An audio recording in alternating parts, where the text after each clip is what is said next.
আসসালামু আলাইকুম বন্ধুগণ, এই যে আজকে পলিথিন নিছি, সুতো নিছি, তারপরে এই দুইটা হইতেছে কি ঝাড়ুর কাঠি, আমাদের আঞ্চলিক ভাষায় এটাকে শিনটা বলে, এই যে পাট থেকে যেটা হয় আর কি।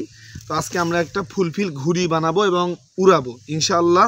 আমরা আশা করতেছি ঘুড়িটি উড়বে, আপনারা দেখুন।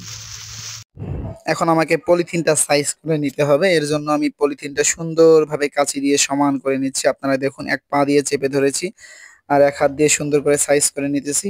তো অবশেষে এক সাইডটা আমার সাইজ করে নেওয়া হয়ে গেল। এখন আরেক সাইড নিতে হবে। এর জন্য আবারও এক পা তুলে দিয়ে সুন্দরভাবে সাইজ করে নিতে হবে। অবশেষে এর সাইডটাও আমি সাইজ করে নিলাম। তো পলিথিনের সাইজ করা মোটামুটি একটা সিস্টেম আছে, সেটা হলো কোণাগুলো যেন সমান থাকে। এর জন্য আমাদেরকে কোণাগুলো সমান রেখে একটু মুড়িয়ে নিতে হবে। মুড়িয়ে নেওয়ার পরে আমাদেরকে কাঁচি দিয়ে সুন্দর করে সাইজ করতে হবে, কারণ আমাদেরকে কোণাগুলো সমান রাখতে হবে। কাজেই আমরা কোণাগুলো যদি সমান রাখতে পারি তাহলে আমাদের ঘড়ি উড়ানোর অনেকটাই সহজ হয়ে যাবে। অবশেষে আমি সুন্দর করে কাঁচি দিয়ে সাইজ করে নিতেছি, আপনারা দেখে নেবেন কিভাবে সুন্দর করে আমাদের এর কাঠামোটা তৈরি করতে হবে। অবশেষে আমার পলিথিনের সাইজ করার প্রায় শেষের দিকে। এই কোণাটা সাইজ করা হয়ে গেলেই প্রায় শেষ হয়ে যাবে। আপনারা দেখুন, হয়ে গেল মোটামুটি আমাদের পলিথিনের কাজ। এখন আমাদের পলিথিনের সাইডে এখন আমাকে ভালোভাবে কাঠি দুইটা বাঁধতে হবে, কিন্তু কাঠি দুইটা দেখি একটু ছোট হয়ে যায়। কাজেই আমাকে কাঠি দুইটা বড় করার জন্য দুইটা কাঠিকে একত্রিত করে সুতা দিয়ে বাঁধতে হবে, যাতে একটু বড় হয়। তো যেহেতু কাঠি দুইটা ছোট, তাই আমি সুতা দিয়ে সুন্দর করে বেঁধে নিচ্ছি। আপনারা দেখতে থাকুন তারপরে কি করি।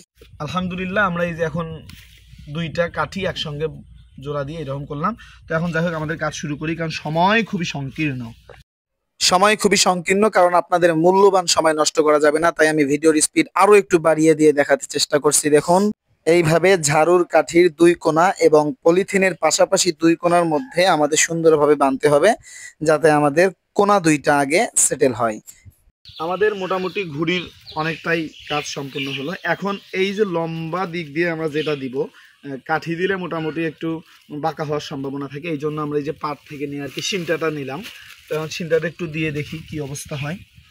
আমরা এখন সিনটাটি পলিথিনের যেই কোণা দুইটা বাকি আছে ওইটার সঙ্গে অ্যাডজাস্ট করে নিব, আপনারা দেখতে থাকুন। আমাদের মোটামুটি সিনটা অ্যাডজাস্ট করা প্রায় শেষ।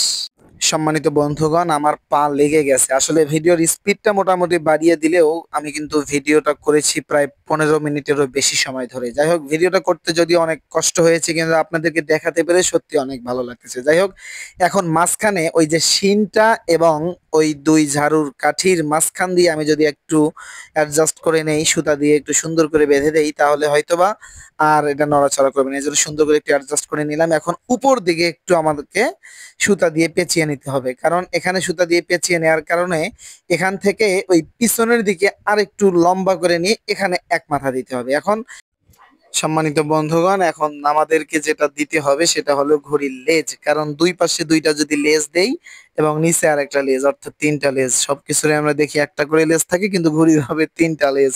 যাই হোক, ঘড়িটা যেন সুন্দর দেখা যায় এবং ওই দুই পাশে লেজগুলো দেওয়ার কারণে ঘড়িটার ভারসাম্য বজায় থাকে। এখন তোমরা আপনারা দেখতে থাকেন, দেখুন আমি কি করি। মোটামুটি আমাদের ঘুড়ি বানা শেষ, এখন শুধু আমাদের উড়ানোর পালা। আপনারা দেখুন, দেখি ঘুড়িটা কেমন উড়ে। আচ্ছা দাঁড়াও, আর একটু ঘুড়িটাকে বিশ্রাম নেওয়া, এই আসতে।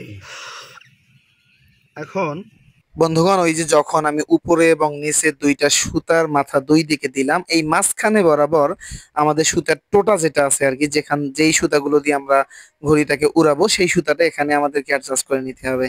এখন আমরা চলুন ঘড়িটা উড়ে দেখাই কেমন ওড়ে। বন্ধুগণ, এখন আমরা ঘুড়িটাকে উড়াবো, আপনারা দেখুন ঘুড়িটা ওড়ে কিনা। আচ্ছা, তুমি একটু পিছনে যাও, পিছনে পিছনে। বন্ধুগণ, ক্যামেরাম্যানকে বললাম এখন আমার দিকে দেখাও। এখন ক্যামেরাম্যান আমার দিকে দেখাচ্ছে, কিন্তু আসলে বিষয়টা হচ্ছে বাতাসটা একটু এলোপাথারি, মানে চারিদিক দিয়ে বাতাস আসতেছে, এখন ঘুড়ি একটু ডান্স করতেছে। যাই হোক, একটু সুন্দর বাতাসে ফাইনাল লুকটা আপনাদেরকে দেখানোর চেষ্টা করতেছি, আপনারা দেখুন। মাশাআল্লাহ, অবশেষে আমি ঘুড়ি উড়াতে সক্ষম। আপনারাও ট্রাই করতে পারেন। দেখা হবে নতুন কোনো ভিডিওতে। সে পর্যন্ত সকলকেই আল্লাহ ভালো রাখুক। আল্লাহ হাফেজ। আসসালামু আলাইকুম।